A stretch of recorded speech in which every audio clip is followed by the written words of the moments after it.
આજ રોજ તારીખ 21/10/2025 આપણે જે ખાતરનું કારખાનું બનાવ્યું હતું એનું આજે આપણે ભાગમાં ઘન જીવામૃત તરીકે ઉપયોગ કરી રહ્યા છીએ।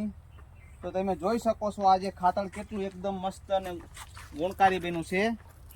આમાં એક ટોલી ખાતર હતું, મિક્સમાં માટી, પાકના અવશેષો આખી અને આનો એક ટોલી ખાતરનું ઘન જીવામૃત બનાવ્યું છે।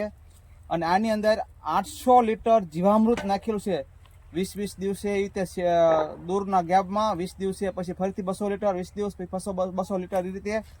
અને આ ખાતરના કારખાનામાં તમે અળસિયા પડ્યા તમે જોવો મિત્રો, અળસિયા કેટલા પડ્યા છે અંદર આપ જોઈ શકો છો। અળસિયા પાવડો મારું એટલે કેટલા અસંખ્ય અળસિયાઓ કપાઈ જાય છે, આપ જોઈ શકો છો।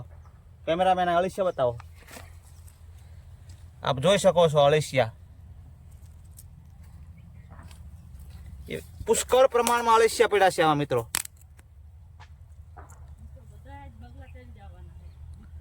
નમસ્કાર।